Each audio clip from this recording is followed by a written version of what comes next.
भवतु सहनौ भुनक्तु सह वीर्यङ्करवावहै तेजस्विनावधीतमस्तु मा विद्विषावहै। ॐ शान्ति शान्ति शान्तिः। हरिः ॐ श्री गुरुभ्यो नमः। हरिः ॐ।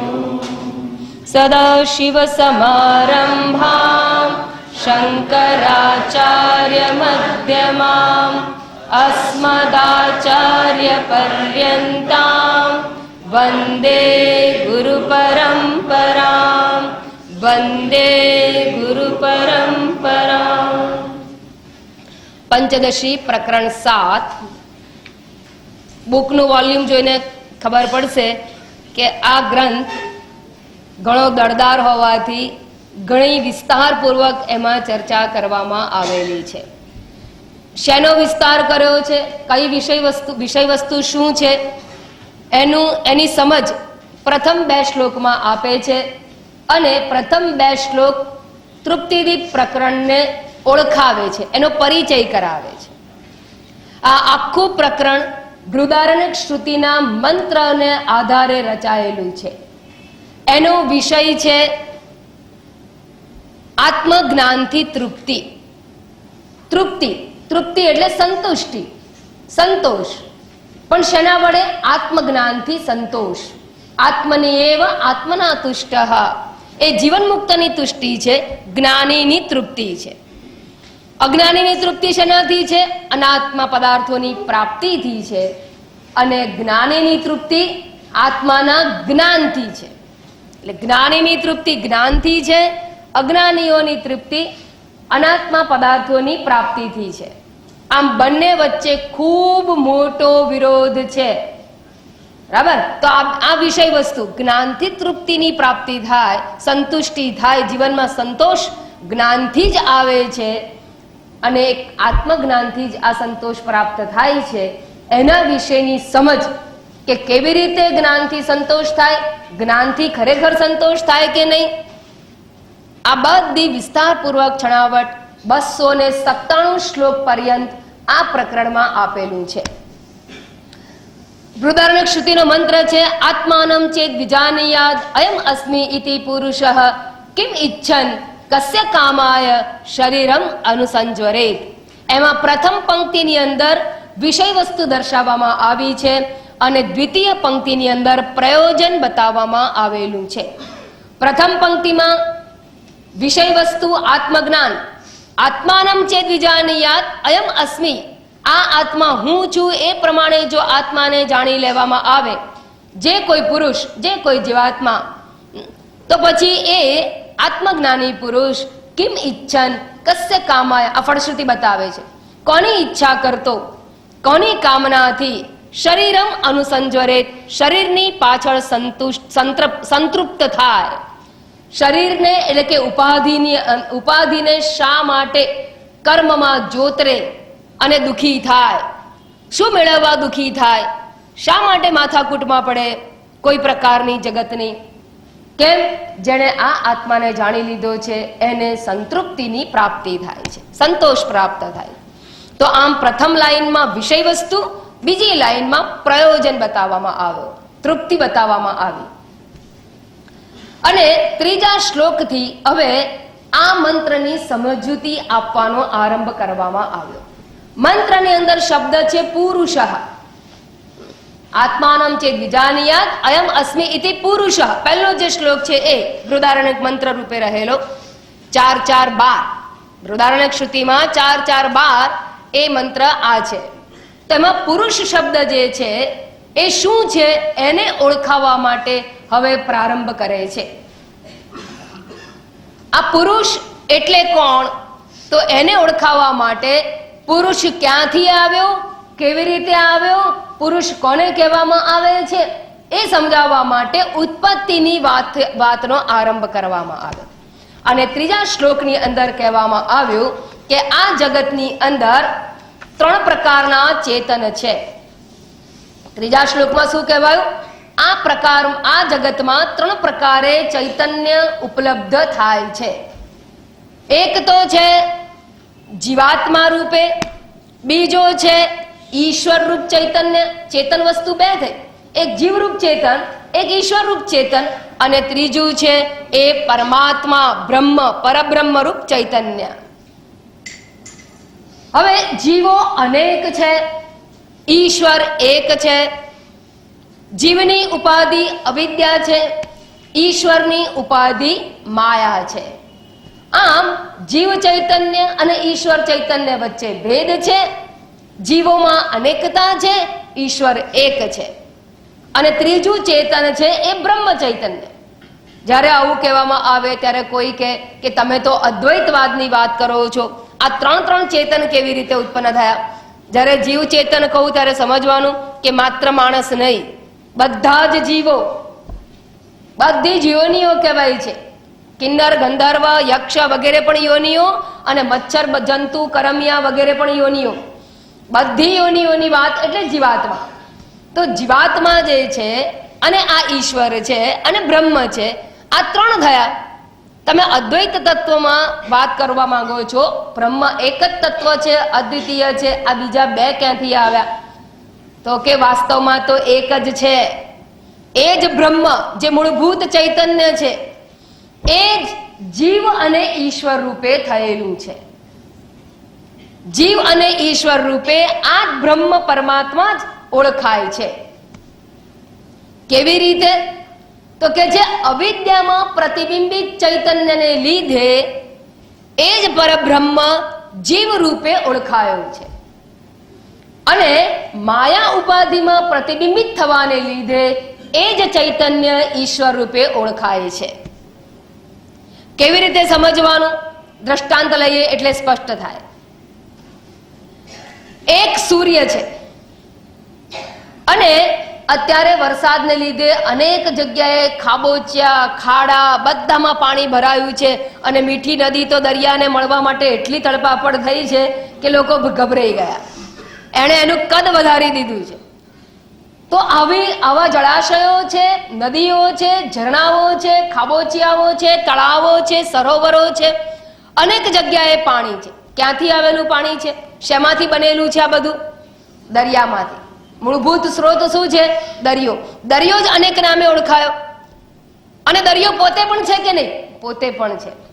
જો દ્રષ્ટાંતની પોતાની થોડી મર્યાદાઓ હોય, પણ સમજાવવા માટે કહું છું, એકતા બતાવવા માટે મેં આ વાત કરી કે જળાશયો, વિવિધ જળાશયો અનેક છે. દરિયા કેટલા? ક્યાંથી એક થયો? અરબી સમુદ્ર, પેસિફિક મહાસાગર, હા, બંગાળનો ઉપસાગર, કેટલા સાગર થયા? હા, પહેલા વાત થઈ ગઈ છે એટલે તમે હવે અલર્ટ થઈ ગયા. દરિયો તો એક જ છે, અલગ અલગ કિનારા ઉપર અલગ અલગ નામે ઓળખાય. જેમ ગંગા તો એક જ, હરિદ્વારમાં અલગ નામે ઓળખાય, ઉત્તરકાશીમાં અલગ નામે ઓળખાય, એમ અલગ અલગ જગ્યાએ એનું નામ અલગ અલગ પડે છે. અને ગંગોત્રીમાં નામ અલગ હોય, એમ દરેક જગ્યાએથી એનું નામ અલગ અલગ છે. ગંગા તો એનો પ્રવાહ એનો એ જ છે. બસ એ જ પ્રમાણે દરિયો પણ એક જ છે, અલગ અલગ ધરતીના છેડાને કારણે અલગ અલગ નામે ઓળખાય છે. હવે આ જે દરિયો છે એમાં સૂર્યનું પ્રતિબિંબ પડે, અને એ જ સૂર્યનું પ્રતિબિંબ ખાબોચિયામાં, ઝરણામાં, નદીમાં, સરોવરમાં, તળાવમાં પડે છે. તો દરિયામાં કેટલા પ્રતિબિંબ થયા? દરિયો એક, પ્રતિબિંબ કેટલા? એક. બરાબર? આખા દરિયાને ધ્યાનમાં રાખીને આ દ્રષ્ટાંતની વાત ચાલે છે. એટલે દરિયાની અંદર એક પ્રતિબિંબ થયું. પણ આ ખાડા ખાબોચિયા જે હોય એની અંદર પ્રતિબિંબ પડે કે નહીં? પડે. કેટલા પડે? અનેક. કેટલા સ્વરૂપ છે આ પાણીના? અનેક. કૂવો, તળાવ, સરોવર, ખાબોચિયું, ઝરણું, નદી, નાળું, અનેક પ્રકારના આ પાણીના જળાશયો છે. અને માટે અનેક હોવાને લીધે અનેક નામથી ઓળખાય છે. બસ એ જ પ્રમાણે અનેક ઉપાધિઓ છે. યક્ષ, કિન્નર, માનવ, મચ્છર, માખી, અનેક પ્રકારના આ ખાબોચિયા જેવી ઉપાધિઓ છે, જેની અંદર આ ચૈતન્યનું પ્રતિબિંબ પડવાને લીધે એ ચૈતન્ય જીવ ચૈતન્ય તરીકે ઓળખાય છે. આ વાત આપણે પહેલા પ્રકરણમાં પણ શીખી ગયા હતા. પુનરાવર્તન કરું, એને જીવ ચૈતન્ય કહેવાય. અને એ દરિયા રૂપે રહેલું પાણી કેવું કહેવાય? સમષ્ટિ રૂપ કહેવાય. સમષ્ટિ, પેલું વ્યષ્ટિ છે, એક એક એક એક જગ્યાએ. ખાબોચ્યું એનું મૂળ દરિયો ખરો, પણ દરિયાનું મૂળ કઈ ખાબોચ્યું નહીં. બરાબર? ખાબોચ્યું દરિયાને લીધે છે. બસ એ જ પ્રમાણે જીવો ઈશ્વરને લીધે છે. ઈશ્વર સમષ્ટિ છે અને સમષ્ટિ ઈશ્વર છે. એમાં એટલે ઈશ્વર એ પણ પ્રતિબિંબિત ચૈતન્ય છે, પણ સમષ્ટિ ઉપાધિમાં પ્રતિબિંબિત ચૈતન્ય. દરિયાની જેમ સમષ્ટિ ઉપાધિ હોય તો એમાં પ્રતિબિંબિત ચૈતન્યને ઈશ્વર કહેવામાં આવે. આ સમષ્ટિ અવિદ્યાને શું કહેવાય? માયા કહેવામાં આવે છે. માયા શબ્દ સમષ્ટિ ઉપાધિ છે. તો માયા ઉપાધિમાં પ્રતિબિંબિત ચેતનને ઈશ્વર કહેવાય અને અવિદ્યા ઉપાધિ પ્રતિબિંબિત ચેતન એને જીવ કહેવામાં આવે છે. તો જીવ અને ઈશ્વર એ બંને કેવા છે? પ્રતિબિંબિત છે. પ્રતિબિંબિત છે એટલે શું? આભાસિત છે. અને જ્યારે કોઈને આભાસિત કહેવામાં આવે એનો અર્થ શું સમજવાનો? સાચો નથી. મારું મોઢું દર્પણમાં મારા મોઢાનો આભાસ છે, મોઢું નથી. એનો અર્થ શું થયો? કે એ જે આભાસિત મુખ છે એની પોતાની કોઈ સત્તા નથી. દર્પણને લીધે જણાય છે, બાકી મારા કે બે મોઢા નથી. હું કે બે મોઢાની એક જ વાત કરું, એક જ મોઢાની છું, બે મોઢાની નથી, છતાં બે કહેવાય. એક આભાસિત અને એક સાચું. અને જો 50 દર્પણ હોય તો 50 મારા મોઢા વત્તા 1 51 થાય. પણ 50 કેવા છે? આભાસિત અને સાચું તો એક જ છે. એ જ પ્રમાણે જીવો અનેક છે, એટલે કે પ્રતિબિંબિત ચેતન અનેક છે કહેવાય અનેક. ખરેખર બ્રહ્મ કેટલું? ચૈતન્ય તો એક જ છે. મૂળભૂત ચૈતન્ય બ્રહ્મ છે અને એ બ્રહ્મ તો એક જ છે. માયા ઉપાધિ એટલે સમષ્ટિ ઉપાધિ. સમષ્ટિ કહો એટલે કેટલી હોય ઉપાધિ? સમષ્ટિ એટલે એક, બધાને આવરી લે છે, એ એક જ હોય.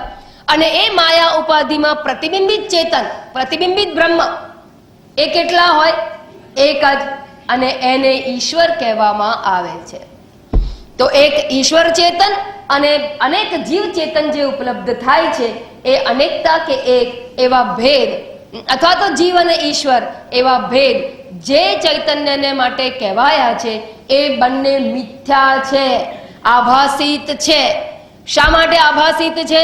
કારણ કે જે ઉપાધિ છે એ વ્યવહારિક સત્તામાં છે અને વ્યવહારિક સત્તામાં હોવાને લીધે એ બંને આભાસિત છે અને આભાસિત હોવાથી બંનેનું સાચું અસ્તિત્વ નથી. એટલે જેટલો જીવ સાચો એટલો જ ઈશ્વર સાચો, અને જેટલો જીવ ખોટો એટલો જ ઈશ્વર ખોટો. જીવ જો મિથ્યા છે તો ઈશ્વર પણ મિથ્યા છે. બંને ઉપાધિમાં પ્રતિબિંબિત થનારા હોવાથી બંને આભાસિત છે. અને વાસ્તવમાં એટલે પારમાર્થિક રીતે એક જ ચૈતન્ય છે. આ વ્યવહારિક સત્તા અને પારમાર્થિક સત્તા એ બેને ખાસ સમજવાની જરૂર છે. વ્યવહારિક સત્તા એટલે શું? વ્યવહાર કાળે જેનું અસ્તિત્વ હોય એને વ્યવહારિક સત્તા કહેવામાં આવે છે. પણ વ્યવહાર ન હોય ત્યારે જેનું અસ્તિત્વ ન હોય તેને વ્યવહારિક સત્તાવાળો જ કહેવાય. એને વ્યવહારિક સત્તાવાળો કહેવાય. પણ વ્યવહારિક સત્તા ના હોય છતાં અસ્તિત્વ હોય, એટલે કે કાયમ જેનું અસ્તિત્વ હોય એને પારમાર્થિક સત્તાવાળો કહેવાય. તો બ્રહ્મ ચૈતન્ય પારમાર્થિક સત્તા છે, એટલે એની પ્રત્યેક કાળે સત્તા છે. વ્યવહાર કાળે પણ છે અને વ્યવહાર ન હોય ત્યારે પણ સત્તા છે. જ્યારે આ જીવ અને ઈશ્વરની સત્તા માત્ર અને માત્ર વ્યવહાર કાળે છે. એટલે એ બંને મિથ્યા છે, આભાસિત છે એવું સમજવાનું છે. એટલે ઈશ્વર નથી, પણ ક્યારે નથી? વ્યવહાર ના હોય ત્યારે નથી. તમારી નજરમાં વ્યવહાર હશે તો ઈશ્વરને સ્વીકારવાનો જ. જો વ્યવહાર કરવો છે તો ઈશ્વર સ્વીકારજો. જરા સરખો પણ વ્યવહાર કરો. તમે ભોગતા બનો, કર્તા બનો, દાતા બનો, શ્રોતા બનો, ગમે તે બનો, વ્યવહાર ચાલુ છે. અને વ્યવહાર છે તો કોઈ ઈશ્વર છે જગતની અંદર. પણ જો તમે કોઈ કરતા ભોગતા દાતા જ્ઞાતા વગેરે નથી તો સમજવાનું ઈશ્વર પણ નથી. એટલે વ્યવહારિક સત્તા અને પારમાર્થિક સત્તા એ બંને સત્તાને બહુ જ સાચી રીતે સમજવાની જરૂર છે. વેદાંતિઓએ ખૂબ ગરબડ કરેલી છે. પોતાના લાભનું હોય ત્યારે હું તો કંઈ કરતો જ નથી, અને પોતાને લાભનું ના હોય ત્યારે શું કે આ બધું તો મેં કર્યું છે. એટલે ચાંદ મળવાનો હોય ત્યારે એમ કે મેં કર્યું, અને કઈ ખરાબ થયું તો હું તો નિમિત્ત છું. આ બે દ્રષ્ટિકોણને સમજવાનું. તો જીવ અને ઈશ્વર આ બંને કહેવાય, પણ બંનેની સત્તા મિથ્યા સત્તા છે, વ્યવહારિક સત્તા છે. ઉપાધિને લીધે પ્રતિબિંબિત ચેતનને જીવ અને ઈશ્વર કહેવાયા. ચેતન ત્રણ નથી, ચૈતન્ય માત્ર એક જ છે. આ શ્રુતિનો સિદ્ધાંત. હવે આ જીવ અને ઈશ્વર આવ્યા કેવી રીતે, અથવા જીવ ચેતન કે ઈશ્વર ચેતન જે થયા એમાં પુરુષ શબ્દની શરૂઆત કરે સમજાવવામાં. એમાં પહેલા પુરુષ શબ્દ ઓળખાવ્યો આ રીતે જીવ રૂપે. આ જીવને પુરુષ કહેવામાં આવે છે, તો પહેલા એની ઓળખ આપી. હવે જીવ રૂપે જે ઓળખાતો આ પુરુષ છે a part and parcel of the universe. જગત એટલે કે સૃષ્ટિનો એક ભાગ છે. સૃષ્ટિની અંદર અનેક જીવો કહેવાયા છે.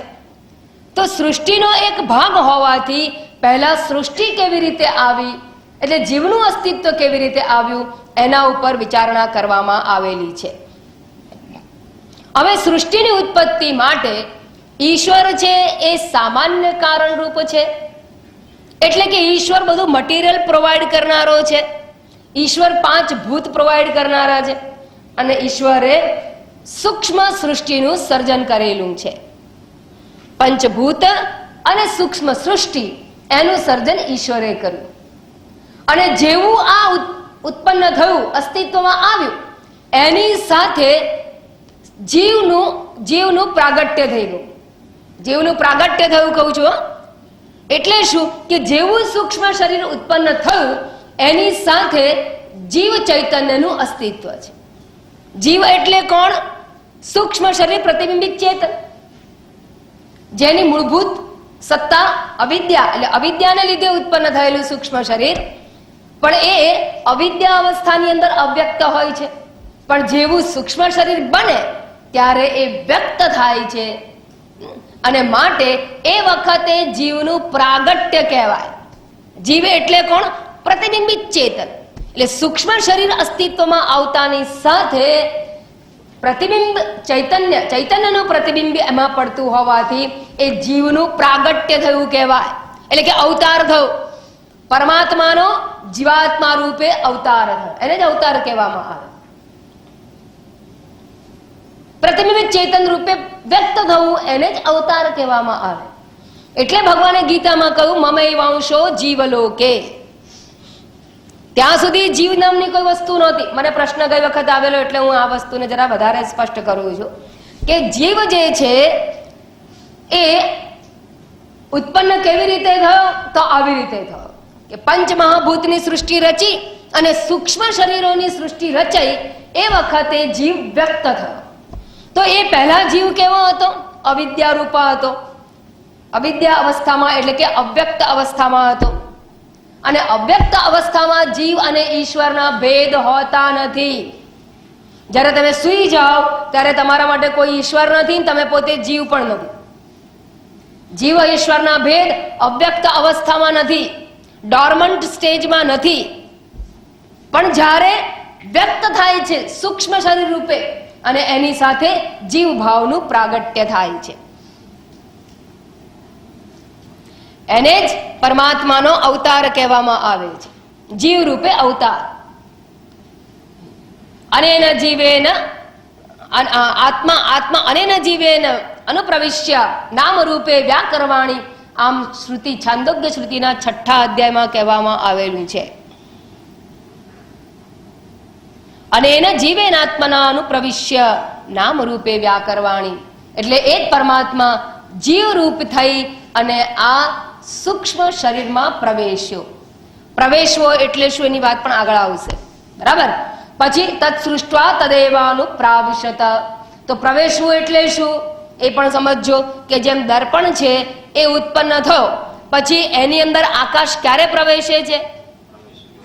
હા, દર્પણ હોય એટલે આકાશનું પ્રતિબિંબ એની અંદર રહેવાનું જ છે, કારણ કે આકાશ વ્યાપક છે એમ બ્રહ્મ ચૈતન્ય વ્યાપક છે. માટે સૂક્ષ્મ શરીર ઉત્પન્ન થતાની સાથે પ્રતિબિંબ એટલે કે આભાસિત ચૈતન્ય ત્યાં હોવાનું જ છે. સહજ છે, સ્વાભાવિક છે.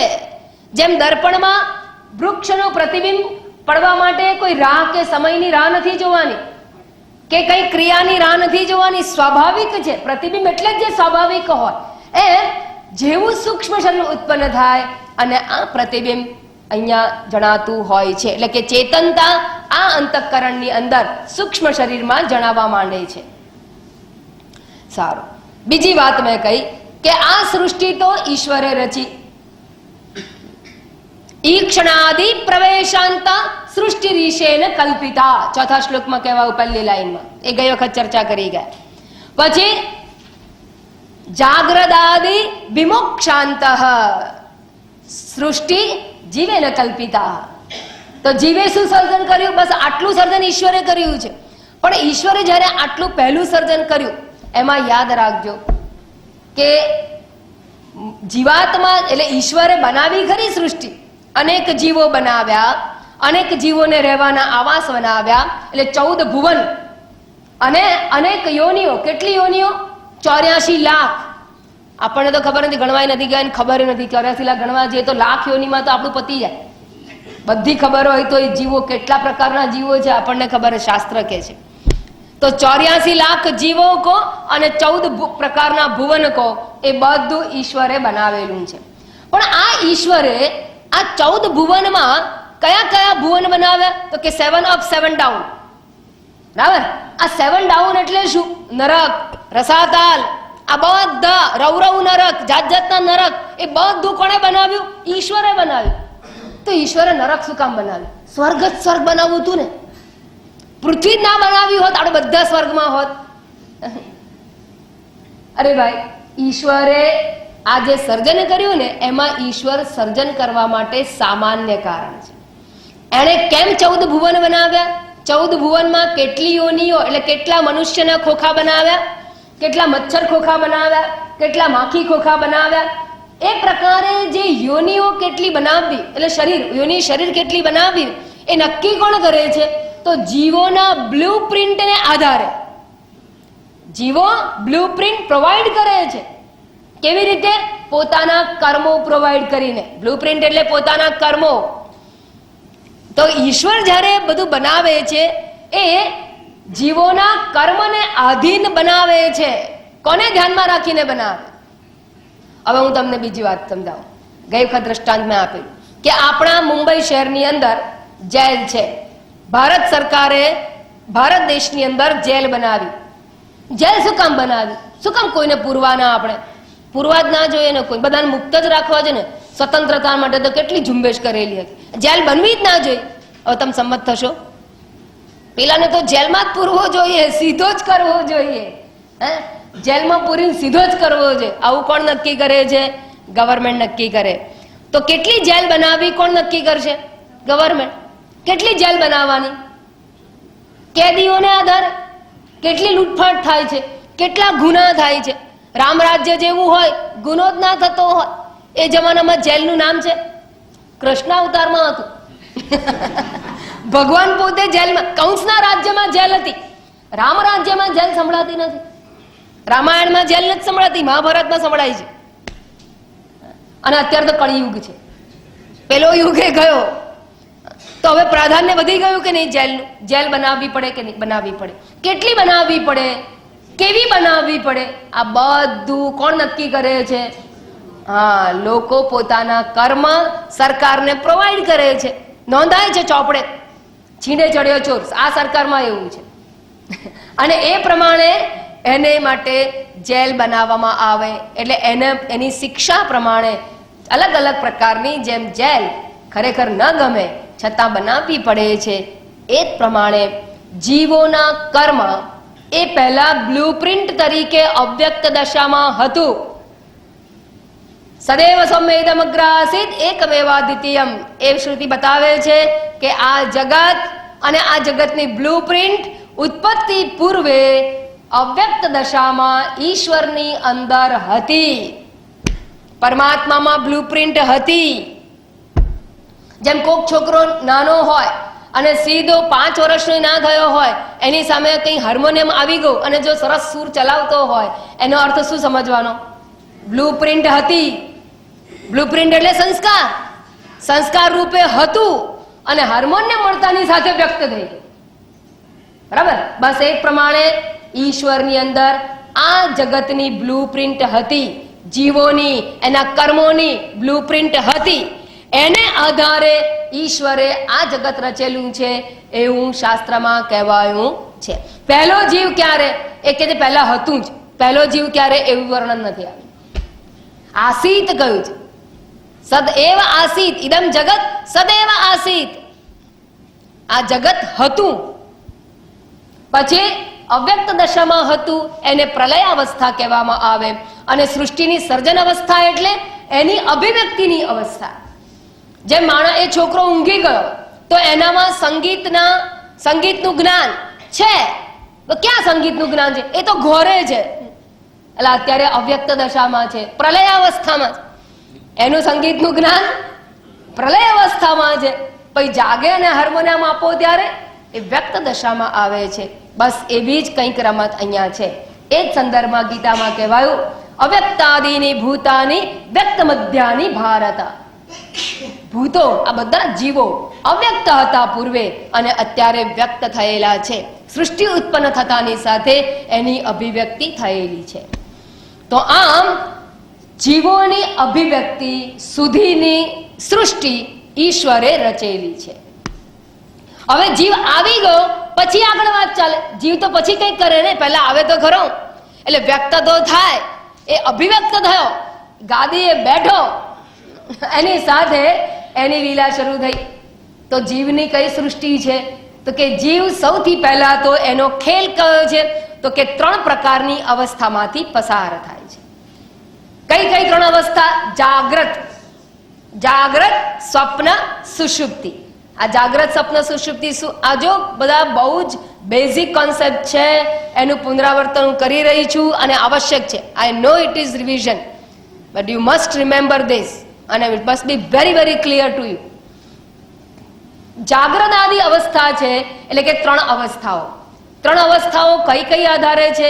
તો કે જેમ જીવની સત્તા એ સૂક્ષ્મ શરીરમાં પ્રતિબિંબિત ચેતનને લીધે છે, તો હવે એ જે સૂક્ષ્મ શરીર છે એની 3 અવસ્થાઓને આધારે એ જીવની 3 અવસ્થાઓ કહેવાય છે. પ્રતિબિંબ તો પ્રતિબિંબ છે, એને કંઈ કરવાનું નથી. પણ પ્રતિબિંબ જેમાં પડે છે એ રિફ્લેક્ટિંગ મીડિયા એટલે પ્રતિબિંબનો આધારરૂપ જે માધ્યમ છે, પ્રતિબિંબનું માધ્યમ, એ માધ્યમ શું છે? સૂક્ષ્મ શરીર. અને સૂક્ષ્મ શરીર એટલે મન, બુદ્ધિ, ચિત્ત, અહંકાર આદિ જે છે એ સૂક્ષ્મ શરીર છે. 17 તત્વનું બનેલું કે 19 તત્વનું બનેલું એ સૂક્ષ્મ શરીર છે. એની 3 પ્રકારની અવસ્થાઓ છે. આ સૂક્ષ્મ શરીર એટલે કે મન પૂરેપૂરું સભાન છે. પૂરેપૂરું સભાન છે એટલે પોતાના વિશે અને અન્યના વિશે, જગતના પદાર્થો વિશે પણ સભાન હોય એટલે સંપૂર્ણ સભાન અવસ્થા, એને મનની જાગ્રત અવસ્થા કહેવામાં આવે છે. જાગ્રત કોણ છે? ચૈતન્ય નહીં, મન જાગેલું છે એટલે કે સભાન છે. જાગેલું છે એટલે સભાન છે. શેનાથી સભાન છે? પોતાના વિશે અને અન્ય સર્વ વિશે સભાન છે. જાગ્રત છે, જાગી ગયેલું છે, એને જાગ્રત અવસ્થા કહેવામાં આવે છે. અને આપણો અનુભવ શું કહે છે? જાગવું એટલે શું? જાગવું એટલે પોતાના ઘરમાં છું કે હું બહારગામ છું, મારે આ કામ કરવાનું છે, પાણી આવી ગયું હશે, આજે ક્લાસ નથી, આરામ છે, પડી રહો, આજે ક્લાસ છે, ચાલો ઊભા થઈને દોડો, વરસાદ છે તો છત્રી લેવા. આ બધાને સભાનતા કહેવાય. ઘર માટે જ નહીં, બહાર માટે પણ. વરસાદ છે, વરસાદ નથી, આ બધી સભાનતા, આ બધા પ્રકારની સભાનતા છે. અને પોતાના વિશેની કમર તો બહુ દુખે, આ બધી સભાનતા એને કહેવાય જાગ્રત અવસ્થા, પણ મનની જાગ્રત અવસ્થા, મનની સ્થિતિ છે. સારું, આ મન છે ને એ અડધું ઊંઘી જાય છે, એટલે અડધી સભાનતા ગુમાવી દે છે. કઈ સભાનતા ગુમાવે? આ જગતની પણ ગુમાવે અને પોતાના આ સ્થૂળ શરીરની પણ ગુમાવે. બધા સ્થૂળ પદાર્થોની સભાનતા ગુમાવી દે. અને જ્યારે બધા સ્થૂળ પદાર્થોની સભાનતા ગુમાવી દે અને માત્ર સૂક્ષ્મ પદાર્થોની અંદર રાચે, અને સૂક્ષ્મ પદાર્થ ક્યાંથી લાવેલા? સંસ્કારમાંથી ઉત્પન્ન થયેલા. એકલા એટલે સૂક્ષ્મ પદાર્થો વિશે જ માત્ર અવેર છે. તો એવી જે મનની અવસ્થા છે એને સ્વપ્નાવસ્થા કહેવામાં આવે છે. હવે એ પ્રતિબિંબ તો સૂક્ષ્મ શરીરમાં પડ્યું છે, પણ સૂક્ષ્મ શરીર અડધું ઊંઘે છે ને અડધું જાગે છે, પૂરેપૂરું જાગ્રત નથી. તો અર્ધ જાગ્રત મનની અવસ્થામાં પ્રતિબિંબિત ચેતન છે. પ્રતિબિંબિત ચેતન તો ખરું જ ખરું. એકલું મનને કોઈ અવસ્થાઓ ના આવે. મન તો એકલું હોય તો જડ કહેવાય. પણ યાદ રાખો, મન હોય એટલે પ્રતિબિંબિત ચેતન તો હોય જ. એટલે મન જળ રૂપે તમને ક્યારેય દેખાવાનું જ નથી, ક્યારે દેખાય જ નહીં. મિરર વગર પ્રતિબિંબનો હોય જ નહીં. ઊંધો કરી નાખીએ તો નીચેનું હોય, પણ આપણને ના દેખાય. તમે અંદર જઈ ના શકો. હા, હોય ખરું. એકચ્યુઅલી ના હોય. પ્રકાશ હોય તો પ્રતિબિંબ હોય. દર્પણની મર્યાદા છે, પણ અહીંયા તો એવું નથી, કોઈ મર્યાદા નથી. એટલે દ્રષ્ટાંતની મર્યાદા છે, એટલે બધી વસ્તુ અંદર પાછા ઘૂસી નહીં જતા. ઓકે, તો અર્ધ જાગ્રત અવસ્થા એને સ્વપ્નાવસ્થા કહેવામાં આવે. અને સુષુપ્તિ અવસ્થા એટલે શું? તો કે મનની અભાન અવસ્થા. બેહોશી અને મનનું અભાન થવું એટલે ભાન વગરના રહેવું. ભાન વગરનું થવું એટલે કોઈ પણ પ્રકારની અવેરનેસ નથી.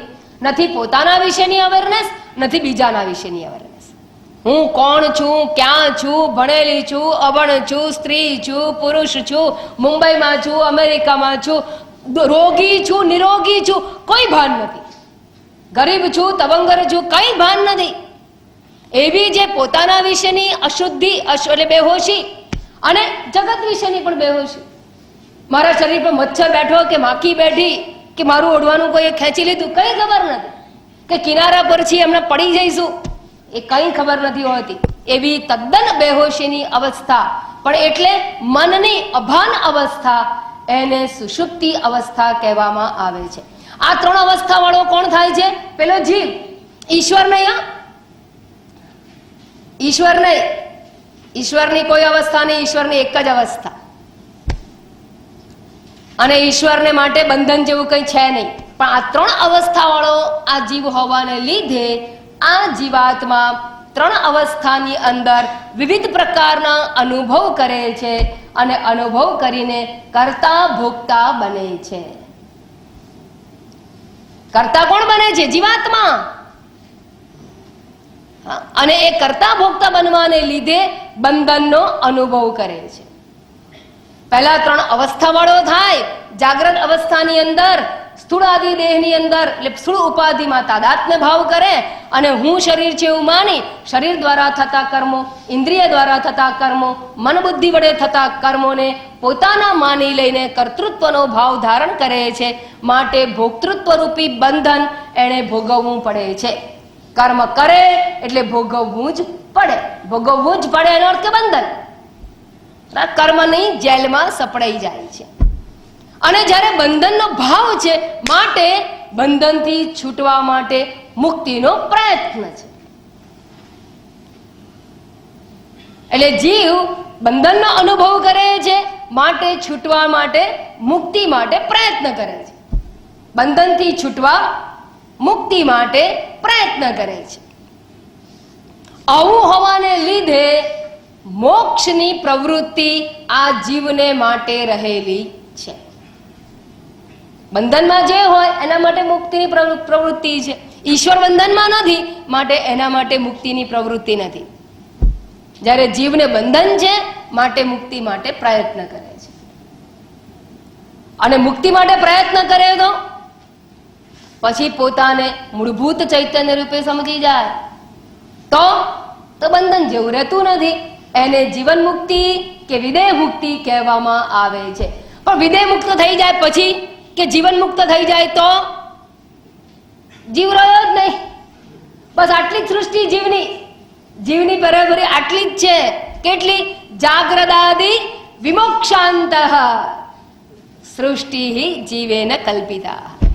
જીવે આટલી સૃષ્ટિ રચેલી છે, આ વાળાની અંદર જીવ ફર્યા કરે છે. તો જાગ્રત આદિનો અનુભવ કરીને બંધનનો અનુભવ કરે છે અને પછી મુક્તિ માટે પ્રયત્ન કરે છે. અને એકવાર પોતાને મુક્ત જાણી લે પછી એ જીવ રહેતો નથી. જીવ કોણ થઈ જાય છે? થઈ નથી જતો, જાણી લે છે. જીવ પોતાને નિત્ય મુક્ત બ્રહ્મ સ્વરૂપે જાણી લે છે. સમજાઈ ગયું? બે પ્રકારની સૃષ્ટિ. તો અહીંયા 4 શ્લોક પર્યંત આ જીવ કોણ છે એને ઓળખાવવામાં આવ્યો છે.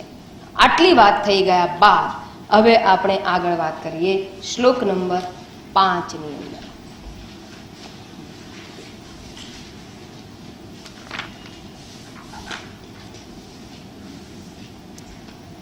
હવે આ જે જીવ છે એનો પરિચય આપવાનું કાર્ય, આ જીવ ક્યાંથી આવ્યો અને જીવની સૃષ્ટિ શું, એનું કાર્ય શું એ સમજાવ્યું.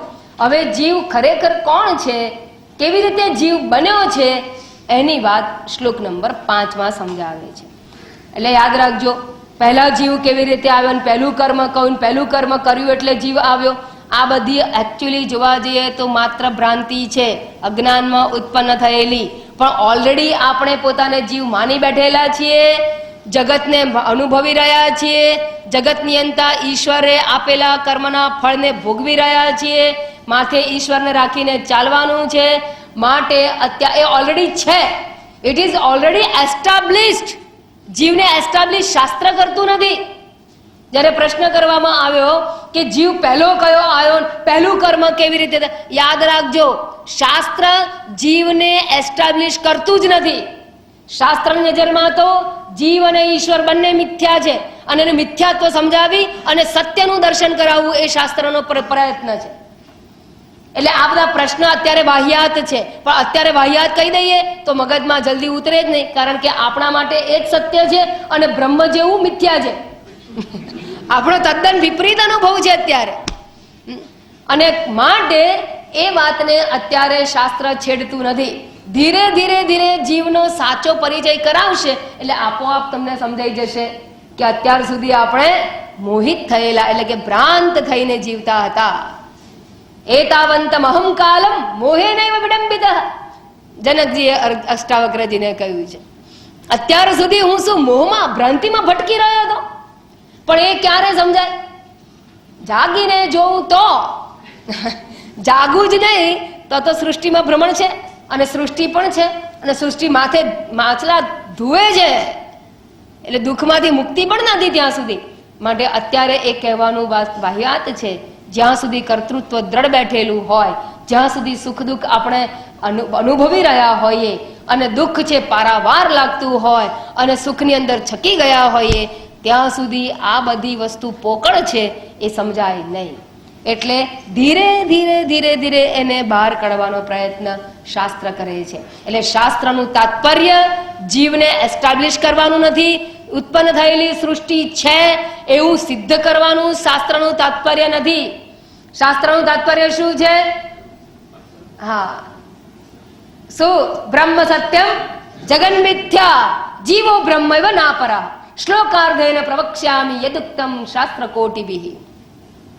શંકરાચાર્યજીએ કહ્યું એક જ અડધા જ શ્લોકની અંદર, એક શ્લોક પણ નહીં, જે કરોડો શાસ્ત્ર વડે કહેવાયો, જે શાસ્ત્રનો નિષ્કર્ષ છે, વેદાંત શાસ્ત્રનો જે સાર છે, એ અડધા શ્લોકની અંદર શંકરાચાર્યજીએ મૂકી દીધો. શું કહ્યું છે? બ્રહ્મ સત્યમ જગત મિથ્યા. જગત જ્યારે મિથ્યા હોય તો ક્યાંથી આવ્યું, ક્યાંથી આવ્યું, ક્યાંથી આવ્યું? અલે ભલે સર્પ, ભ્રાંત સર્પ દોરીમાં દેખાતો, ક્યાંથી આવ્યો, ક્યાંથી આવ્યો? અરે ભાઈ અત્યારે માથાકૂટ મૂક, પહેલા તું સમજ. ભલે તને સાપને ડર લાગે છે ને, બરાબર છે, તારો ડર સાચો, એવું ના કહીએ તો ડરમાંથી મુક્તિ તમે કરશો એવું વિશ્વાસ પણ ના આવે. પણ ભ્રાંત સર્પ છે એટલે ક્યાંથી આવ્યો ને ક્યારે જન્મ્યો ને કેટલો જૂનો ને કેટલી ઉંમરનો એ પ્રશ્ન જ સ્થાન છે. સાચો સાપ હોય તો શાસ્ત્રની નજર કે માં શું છે? શાસ્ત્રનું તાત્પર્ય આ છે, બ્રહ્મ સત્યમ જગત મિથ્યા જીવો બ્રહ્મૈવ ના પરઃ. જીવ અને બ્રહ્મ બે જુદા નથી, બંને એક જ છે. આ શાસ્ત્રનું તાત્પર્ય છે. એનો અર્થ એ થયો કે બ્રહ્મ જ છે, જગત પણ મિથ્યા, જીવ પણ મિથ્યા. તો જીવોને નાથનારો ઈશ્વર પણ મિથ્યા. જીવ એટલે વ્યષ્ટિ અને ઈશ્વર એટલે સમષ્ટિ. જીવ એટલે વૃક્ષ કહીએ તો ઈશ્વર એટલે જંગલ. જો વૃક્ષ મિથ્યા તો જંગલ કેવું કહેવાય? મિથ્યા વૃક્ષોનું બધાનું જંગલ પણ મિથ્યા થઈ જાય છે. બસ એની જેમ જ આ જીવ મિથ્યા તો ઈશ્વર જેવું પણ કંઈ નથી. પણ એ સમજાવવા માટે, એ તો ફળશ્રુતિ છે. આ જ્ઞાન પ્રાપ્ત થતા થતા આ મિથ્યાત્વનું દર્શન થશે અને એ દર્શન કરાવવાનું શાસ્ત્રનું તાત્પર્ય છે. માટે પહેલો જીવ ક્યાંથી આવ્યો, પહેલી બ્લુપ્રિન્ટ ક્યારે આપી, કેવી રીતે આપી, એ બધામાં શાસ્ત્ર પડતું નથી અને તમારે પણ પડવાની જરૂર નથી, કારણ કે એ શાસ્ત્રનું હાર્દ નથી. પણ જે વસ્તુ સ્થિતિ અત્યારે છે એ કેવી રીતે હોઈ શકે અને કેવી રીતે છે એનો શાસ્ત્રગત ઉકેલ અહીંયા વૈદ્યારણ્ય સ્વામીએ આપેલો છે. એટલે મેં તમને શ્રુતિ સાધના કોટેશન્સ આપ્યા કે છાંદોગ્ય શ્રુતિની અંદર પણ આ જ વાત કહેવામાં આવી છે. પ્રશ્નોપનિષદ ઉપાડો તો એમાં પણ આ વાત કહેવામાં આવેલી છે. તો ઉત્પત્તિ વિશેની જે વાતો છે એ વાતો અહીંયા જે કરવામાં આવી એ શાસ્ત્રના નિષ્કર્ષ રૂપે આપવામાં આવેલી છે. તો આટલી વાત કર્યા પછી હવે જે જીવાત્મા છે એનો પરિચય આપે છે. તો ખરેખર જીવાત્મા કોને કહેવાય? પ્રતિબિંબિત પ્રતિબિંબિત કહું, પણ પ્રતિબિંબિત એટલે શું? તો એની બધી વાતોની હવે શરૂઆત કરે છે. શ્લોક નંબર 5. બ્રહ્માધિષ્ઠાન ભૂતાત્મા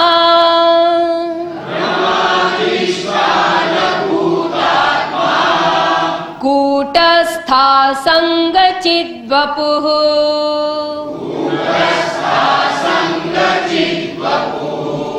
અન્યોન્યધ્યાસતો સંગ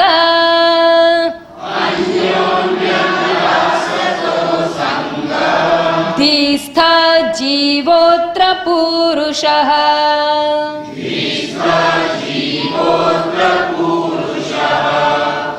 આ છે અસંગધીસ્થ, એક જ શબ્દ છે, પણ તમને મેં બોલવાની સરળતા માટે છૂટું પાડ્યું, પણ તમારે ઉચ્ચારણ વખતે છૂટું પાડવાનું નહીં. બ્રહ્માધિષ્ઠાન ભૂતાત્મા કૂટસ્થા સંગચિદ્વપુઃ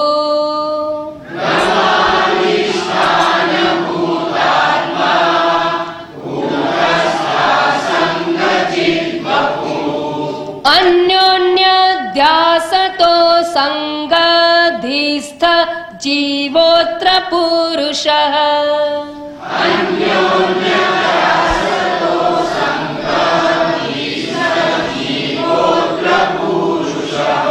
બ્રહ્માધિષ્ઠાન ભૂતાત્મા કૂટસ્થા સંગચિદ્વપુઃ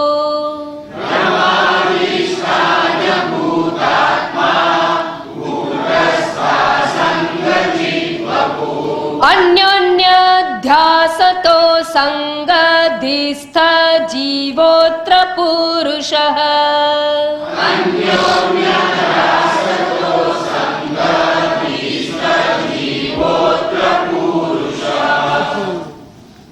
બ્રહ્માધિષ્ઠાત્મા, બ્રહ્મ અધિષ્ઠાન ભૂત આત્મા, બ્રહ્મના અધિષ્ઠાન રૂપ આત્મા કૂટસ્થ અસંગ ચિદ્વપુઃ. એ કેવો છે? કૂટસ્થ છે, અસંગ છે, ચૈતન્ય સ્વરૂપ છે.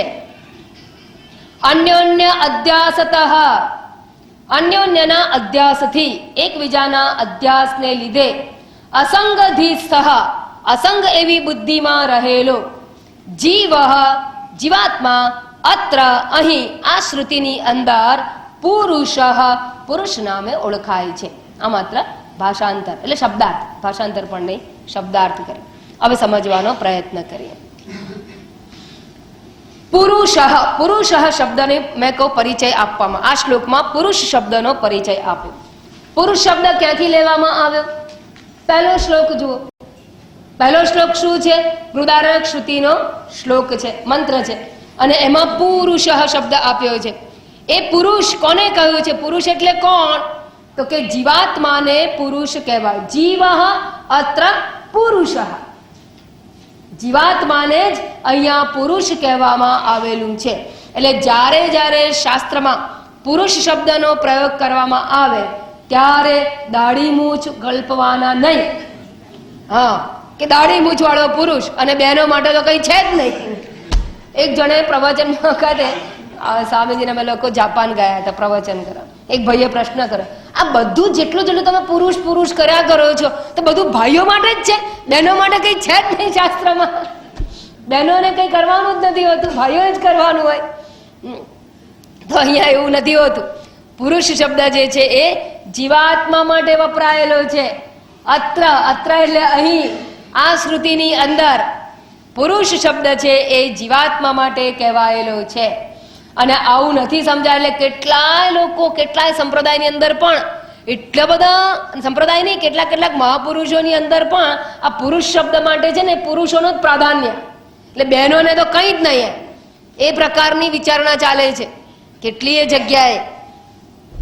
ખબર નહીં, ઘણા બધા મહાત્માઓની અંદર પણ આવું મેં જોયું છે. અને એટલે જ સમાજ પાછળ રહ્યો.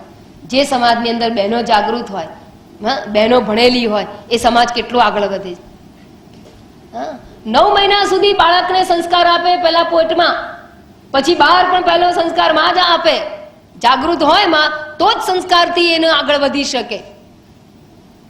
પણ એને જો પાછળ મૂકી દેવામાં આવે તો સમાજ કેવી રીતે આગળ વધી શકે એ બધા જાણે છે પાછું. પણ પછી પુરુષ પ્રાધાન્ય જતું રહે. જો કે હવે આખો સમય બદલાઈ ગયો છે, હવે બહેનોનું પ્રાધાન્ય થવા માંડ્યું. સારું, યત્ર નાર્યાહ પૂજ્યંતી તત્ર રમંતી દેવતા, એવું થાય તો સારું, રામ રાજ્ય આવશે દરેકના ઘરમાં. બાકી અફસોસ કરવા જેવી વસ્તુ નથી. એ કોઈ એમ કે તો તારી બાયડીનું માને છે, સારું રામ રાજ્ય આવશે, શું કામ આવું કહો છો? માનું માને માવડીઓ, સારું રામ રાજ્ય સ્થપાશે. એટલે બધામાં એમાં નાનમ નહીં જોતા, એમાં સારું જોજો. આમાં ઘણી વાર એવું હોય છે કે આપણે બોલીએ ને ફાવતું તું વૈદે કહ્યું હોય એટલે લઈ લે. હા, તો સારું લાગે, નહીં તો ના લાગે. બ્રહ્માધિષ્ઠાન ભૂતાત્મા કુટસ્થ અસંગ ચિદ્વપુઃ અન્યોન્ય અધ્યાસતઃ અસંગઃ ધીસ્તઃ જીવઃ અત્ર પુરુષ. તો પુરુષ કોને કહેવાયો? જીવાત્માને પુરુષ. અહીં આ શ્રુતિની અંદર રેફરન્સ ટુ કોન્ટેક્સ્ટ. હું આડીઓડી વાત કેમ કરું ખબર છે? ટાઈમ પાસ કરવા નહીં, થોડું તમને હળવા બનાવું ને તો આ ભારેખમ વિષય છે. થોડા હળવા બનીએ ને તો જરાક આપણે ફ્રેશ થઈ જઈએ. તો વચ્ચે વચ્ચે જેમ પેલો ચાનો ઘૂંટડો લે તો માણસ જેમ ફ્રેશ થાય ને કામ કરતા કરતા, એમ તમે થોડા ફ્રેશ થઈ જાઓ. કારણ કે આ વિષય ખરેખર સૂક્ષ્મ છે. અને આ વિષયોની અંદર તમારું મન જો એ વિષયનો જે વિષય બતાવવામાં આવે છે એની સાથે ટ્યુનિંગ નહીં કરે ને તો સમજાય એવો નથી. વિષય સૂક્ષ્મ છે. હાથીનું વર્ણન કરવાનું હોય તો તમે મસ્તીથી સમજી, કારણ કે તમારો વિષય જે દ્રશ્ય છે આ વિષય સૂક્ષ્મ છે અને માટે જરા અઘરું પડે. તો જીવ અત્ર પુરુષ, જીવાત્માને અહીંયા પુરુષ કહ્યો. આ જીવાત્મા વળી કોણ છે? કોને જીવ કહો છો? બરાબર, જીવ એટલે પુરુષ, પણ જીવ એટલે કોણ? તો કે છે ધીસ્થ. જીવ ક્યાં રહેલો છે? ગૃહસ્થ નહીં, ધીસ્થ. હા, ઘરમાં નથી રહેતો. હા, આ પુરુષ તો વ્યવહારિક પુરુષ તો ઘરમાં રહે. અને જો સિંહ રો તો ગુફામાં રહે. સિંહ જેવો પુરુષ ગુફામાં રહે. માણસ જે પુરુષ છે ઘરમાં રહે. પણ આ જીવડો નામનો જે પુરુષ છે જીવનલાલ, એ ક્યાં રહે છે? ધીસ્થ એટલે બુદ્ધિમાં સ્થિત છે. બુદ્ધિ એટલે અંતઃકરણના ઉપલક્ષણાર્થે શબ્દ વપરાયો. બુદ્ધિ એટલે સૂક્ષ્મ શરીરના ઉપલક્ષણાર્થે વપરાયો. બુદ્ધિમાં રહેલો છે. તો જીવનલાલ ક્યાં રહે છે? બુદ્ધિમાં. લાલ કેમ લગાડ્યા? વેપારીઓની પાછળ લાલ લગાડ્યા. જીવનલાલ, ભોગીલાલ, લાલ લગાડે ને. અચ્છા, આ બુદ્ધિ કેવી છે? અસંગધિસ્થ. અસંગ એવી બુદ્ધિ. અસંગ થઈ ગઈ બુદ્ધિ. બુદ્ધિ અસંગ છે એટલે મૂળભૂત ચૈતન્યથી અસંગ છે. મૂળભૂત ચૈતન્ય એટલે કે બ્રહ્મ અને બુદ્ધિને કોઈ જાતનો સંબંધ નથી એવી બુદ્ધિ. અસંગ બુદ્ધિ એટલે બુદ્ધિને અને પરમાત્માને કોઈ સંબંધ નથી. બુદ્ધિને પરમાત્માનો કોઈ સંબંધ નથી. એટલે કે અંતઃકરણને, સૂક્ષ્મ શરીરને અને પરમાત્માને કોઈ સંબંધ નથી. કેવી રીતે કોઈ સંબંધ નથી? એટલે કયા પ્રકારનો સંબંધ નથી? હવે તમે જો સ્વપ્નમાં લોટરી લાગી હોય અને એ લોટરી લાગ્યા પછી તમે મરીન ડ્રાઈવ ઉપર મોટો બંગલો લીધો હોય અને પછી સવારે જાગી જાઓ તમારા ફ્લેટની અંદર, તો એ બંગલાને અને તમારે કેટલો સંબંધ? તમારા નામમાં પેલો બંગલો છે, કેટલો સંબંધ? કેમ સંબંધ નહીં? તમે કમાણી કરી હતી, તમને લોટરી લાગી હતી, બંગલો લઈ લીધો છે અને તમારો સંબંધ કેમ નહીં? કારણ કે બંને સત્તા જુદી છે. બંનેની સત્તા જુદી છે. એ સ્વપ્નની સત્તા એટલે કેવી સત્તા છે? પ્રાતિભાષિક સત્તા કહેવાય છે. અને અત્યારે આપણે વ્યવહારિક સત્તામાં બેઠા છીએ. તો વ્યવહારિક પદાર્થોને પ્રાતિભાષિક પદાર્થો સાથે સંબંધ હોતો નથી, એ અસંગ છે. એટલે અત્યારના આપણે પેલા બંગલાથી અસંગ છીએ, પણ સ્વપ્નમાં સંગ હતો. પણ સ્વપ્નમાં જ્યારે બંગલાથી સંગ હતો ત્યારે આ ફ્લેટથી અસંગ હતા. તો જેવી રીતે બંને સત્તા જુદી છે માટે એકબીજા સાથે સંબંધ નથી, એમ બુદ્ધિ જે છે, અંતઃકરણ જે છે એ વ્યવહારિક સત્તામાં છે. હમણાં આગળ પણ પુનરાવર્તનમાં કહ્યું, અંતઃકરણ ઉપાધિ વ્યવહારિક સત્તામાં છે, જાગ્રત અવસ્થામાં છે, સ્વપ્નાવસ્થામાં છે, સુષુપ્તિમાં નથી, લય પામી જાય છે. તો વ્યવહારિક સત્તા છે, તો જીવની વ્યવહારિક સત્તા છે, એટલે બુદ્ધિની વ્યવહારિક સત્તા છે. અને પરમાત્મા બ્રહ્મ કેવો છે? પારમાર્થિક સત્તા વાળો છે. એ પારમાર્થિક સત્તા છે અને માટે પારમાર્થિક સત્તાને અને વ્યવહારિક સત્તાને કોઈ પ્રકારનો સંબંધ હોતો નથી. જેમ આપણને આપણા સ્વપ્ન સાથે સંબંધ હોતો નથી, અને છતાંય સ્વપ્ન આપણું કહેવાય, આપણે અનુભવીએ, છતાંય આપણે સ્વપ્ન સાથે ખરેખર કોઈ સંબંધ કે નિસ્બત નથી. એ જ પ્રમાણે બ્રહ્મને આ બુદ્ધિ, અંતઃકરણ, સૂક્ષ્મ શરીર એની સાથે કોઈ સંબંધ નથી. એવી અસંગ બુદ્ધિ, હવે સમજે, એવી અસંગ બુદ્ધિમાં રહેલો જીવ. તો એવી અસંગ બુદ્ધિમાં રહેલો જીવ એટલે કોણ? ચિદાભાસ. બુદ્ધિમાં રહેલો જીવ એટલે જીવ ચેતન, એટલે બુદ્ધિમાં રહેલું ચેતન. બુદ્ધિમાં રહેલું ચેતન એટલે પ્રતિબિંબિત ચેતન. અને એ પ્રતિબિંબિત ચેતનને, બુદ્ધિમાં પ્રતિબિંબિત ચેતનને જીવ કહેવામાં આવે છે. એ જીવને અહીં પુરુષ કહેલો છે. અસંગ એવી બુદ્ધિમાં, મૂળભૂત ચૈતન્યથી અસંગ એવી બુદ્ધિમાં, એવા સૂક્ષ્મ શરીરમાં પડેલા ચૈતન્યના પ્રતિબિંબને એટલે કે ચિદાભાસને જીવ કહેવાય છે. એ જીવને આ ઉપનિષદના મંત્રમાં પુરુષ તરીકે ઓળખાવાયો છે. બરાબર? આટલી સમજ પડી ગઈ? પણ પ્રશ્ન એ જાગે, આ પ્રતિબિંબ કેવી રીતે પડ્યું? સૂર્યનું પાણીમાં પ્રતિબિંબ તો સમજાય છે કે સૂર્ય દૂર છે, પાણી અહીંયા છે, બંને વચ્ચે દેશ અને કાળનું અંતર છે. કેટલા પ્રકાશ વર્ષ અંતર કહેવાય છે, દેશ અને કાળથી અંતર છે. શું એવું આ બુદ્ધિને અને પરમાત્માને એવું અંતર છે? પરમાત્મા એક જગ્યાએ, બુદ્ધિ એક જગ્યાએ? ના. તો પ્રતિબિંબ કેવી રીતે પડ્યું? આ પ્રતિબિંબ શબ્દ શું કહે છે? ઘણી વખત ગોટાળા પ્રતિબિંબ શબ્દ ન સમજવાથી થાય છે. રિફ્લેક્શન કહેવામાં કેમ આવે છે? કારણ કે ઉપાધિ હોય તો રિફ્લેક્શન હોય, રિફ્લેક્શન એ સહજ હોય એક વાત, ઉપાધિ હોય તો હંમેશા હોય, સહજ અને સ્વાભાવિક હોય. એવું સમજાવવા માટે પ્રતિબિંબની વાત કરવામાં આવેલી છે. બસ, તો પછી હવે આ પ્રતિબિંબ કેવી રીતે પડે છે એને સમજવાનું કાર્ય આગળ આ શ્લોકમાં સમજાવેલું છે, પણ આપણે નેક્સ્ટ ટાઈમ મળીશું ત્યારે કરીશું. હવે તમને સમજણ પડે છે કે આ વિષય કેટલો સૂક્ષ્મ છે. હું પાપા પગલી કરીને લઈ જઈશ, પણ બીજી વાર આવો ત્યારે આટલું જે ભણાવી દીધું, આ પુનરાવર્તન મેં કર્યું છે એને ધ્યાનમાં રાખજો. 5મા શ્લોકની ઉપર આપણે ચર્ચા આગળ વધારીશું. ઓમ પૂર્ણમદ પૂર્ણમિદં પૂર્ણાત પૂર્ણમુદચ્યતે પૂર્ણસ્ય પૂર્ણમાદાય પૂર્ણમેવાવશિષ્યતે. ઓમ શાંતિ શાંતિ શાંતિ. હરિ ઓમ. શ્રી ગુરુભ્યો નમઃ. હરિ